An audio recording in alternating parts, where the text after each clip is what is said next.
ஈஷா யோகா மையத்திலேருந்து அழைப்பு வந்ததுன்னு பேரில் நான் வந்து ஈஷா சென்டருக்கு போய் சிவராத்திரியில் கலந்துக்கிட்டு இன்றைக்கி தான் ஈஷாலேருந்து நான் வெளியே வந்து அப்படியே ஸ்ட்ரைட்டு சென்னைக்கு வந்துட்டேன்.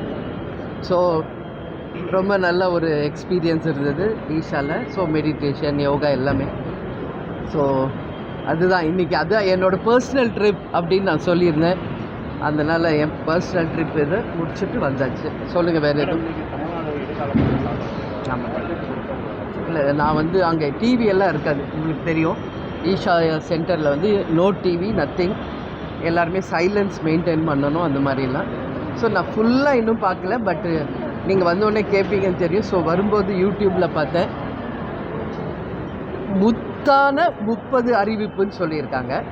அதே மாதிரி நான் ஒரு விஷயம் மட்டும் சொல்கிறேன், கம்ப்ளீட் டீட்டெயில் பார்த்துட்டு அடுத்த ப்ரெஸ் மீட்டில் தெளிவாக சொல்கிறேன்.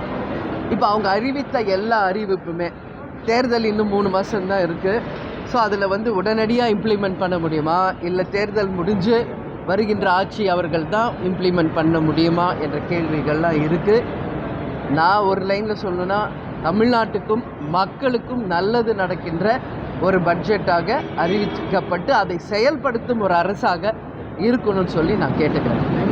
கூட்டணி அறிவிப்பு அதுதான் முன்னாடியே உங்களுக்கு சொல்லியிருக்கேன், பி கூல், நோ டென்ஷன்னு. ஸோ வெயிட் பண்ணுங்கள், உரிய நேரத்தில் நாங்கள் அறிவிப்போம். இன்னைக்கு காங்கிரஸ் சார்பில் நடத்தப்பட்ட அந்த கூட்டணி பேச்சுகளும் கிட்டத்தட்ட திமுகவோட கூட்டணி ஆனால் இன்னும் வந்து தேமுதிக தங்களுடைய நிலைப்பாட்டெல்லாம் அறிவிச்சாங்க, எதிர்பார்ப்பு இருக்குது.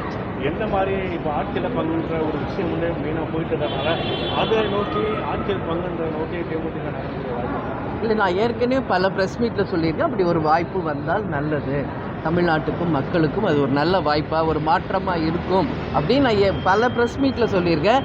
பட் வருகின்ற ஆட்சி மக்கள் தீர்ப்பே மகேசன் தீர்ப்பு. எனவே மக்கள் தான் அதற்கான எஜமானர்கள். பார்க்கலாம், ரிசல்ட் வரட்டும். உண்மையிலே அப்படி ஒரு சூழல் வருகிறதா இல்லையா என்பதை நான் பொறுத்திருந்து தான் பார்க்கிறேன். மத்திய அமைச்சர்கள்லாம் வந்திருக்காங்க, நீங்கள் அவங்க பார்த்து எதனா பேசுனீங்களா, அவங்க உங்ககிட்ட எதனா பேசினாங்களா, ஏன்னா கூடவே நீங்கள் இருந்திருக்கீங்க. எல்லாருமே வந்து ஈஷா யோகா மையத்திலிருந்து அழைப்பு விடப்பட்டவங்க தான். அந்த வகையில் நாங்கள் அனைவரும் அந்த முதல் வரிசையில் உட்கார்ந்துருந்தது நீங்கள் பார்த்துருப்பீங்க.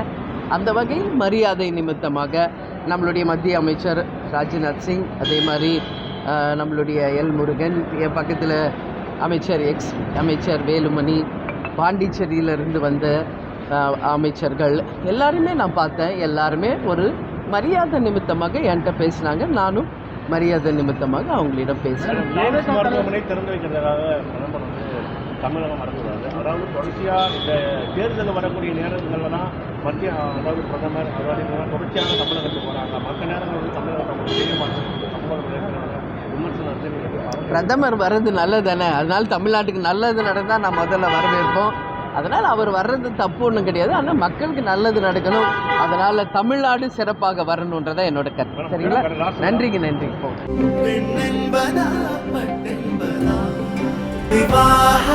மணப்பெண்ணின் பிரத்யேகமான திருமணம் விவாஹா தி சென்னை சில்க்ஸ்.